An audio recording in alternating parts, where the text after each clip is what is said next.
Matt in Manhattan, what's up, Matt? Watching these World Series games, it definitely gives you an appreciation for how well the Yankees pitched against Houston, I think, in the ALCS.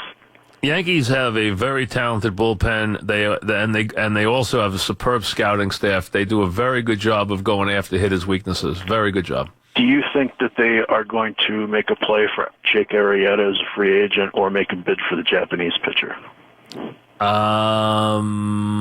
I think everybody will be bidding for Ohtani. If he's going to come out and offer that kind of, unbelievable discount to the market where he's going to be worth $120 million more than he's going to get. I mean, I think he's nuts not to stay in Japan until he's 25. First of all, I think he's absolutely crazy to turn down that kind of money. But that's the rule, the new rule now that he's under 25, that he has to be enforced inside that rule. I think they will be in the market for a pitcher. I don't think they can go spend a fortune this year. A lot of it depends on what happens with CC's negotiation and what happens with Tanaka's negotiations as far as what Tanaka does or doesn't do. I think that's a big part of it. I think they could go get one pitcher, yes. Rob in Freeport, what's up, Rob? Hey, Mike, how's it going? What's happening? Hey, when was the last time you remember this much pressure being on a team? I'm talking in baseball, talking about the Yankees, on a manager coming onto a team and having this much pressure for them for year one, because obviously there seemed to be an issue with Girardi and the Yankee top brass, but he was a great manager, and there seems to be a ton of pressure. What happens if they have a setback like the Mets had 2 years ago from the World Series? What do you see the fallout being? I mean, listen, you live with it. I mean, there'll be a lot of people screaming that they shouldn't have fired the manager. It'll put more pressure on the front office than it will the manager, unless the manager just really does a lousy job. And if the manager bombs handling the media, which is, remember, that's a part of this.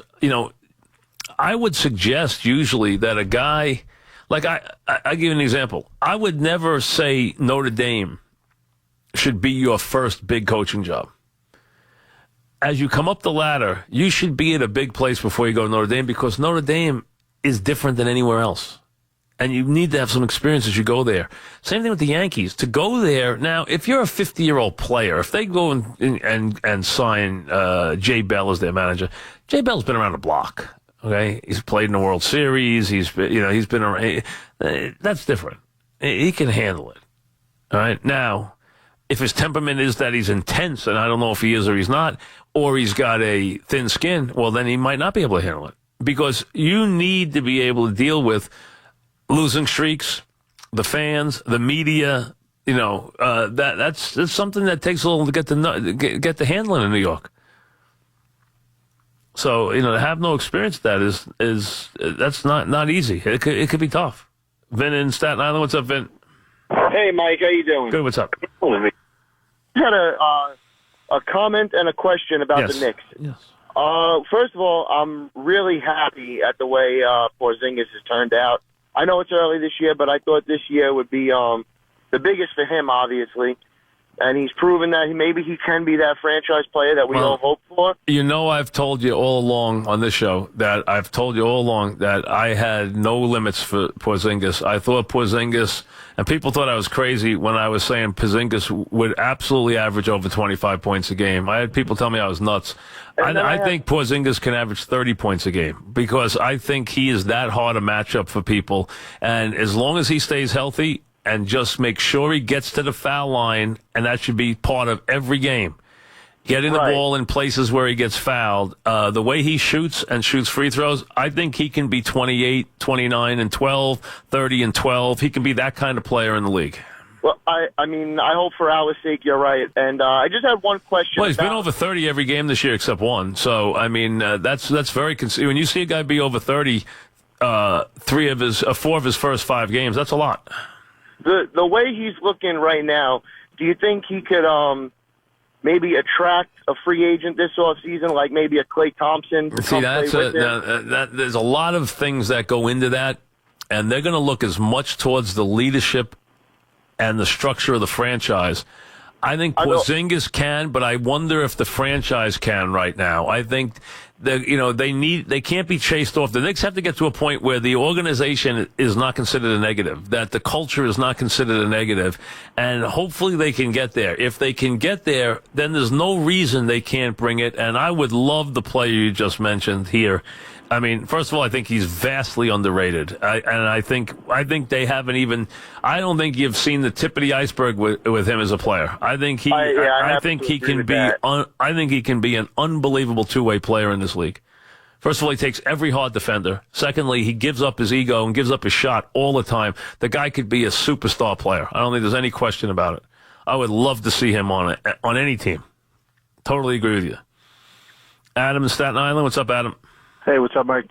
I couldn't agree more with Porzingis, and I love that I'm seeing more of a shot inside the three-point line this season, even though it's a short window so far. But Take he seems the ball to the taking basket. the shot inside Absolutely. more. And listen, if he gets just a little bit of a little turn to the baseline jumper or a little baby hook, that's 15 easy points a night on that move. And you know who else I like a lot, Mike? And he's young, and I think we haven't had a player like him in a while. Is Cantor? He is a rebounding machine. He's going to give you and take away though, because he can't guard anybody. But he's going to score.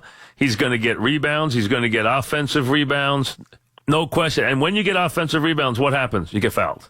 So exactly. And whenever you get offensive rebounds, you go to the foul line. So you get him to the line 8 times a night. You get Porzingis to the line 8 to 10 times a night.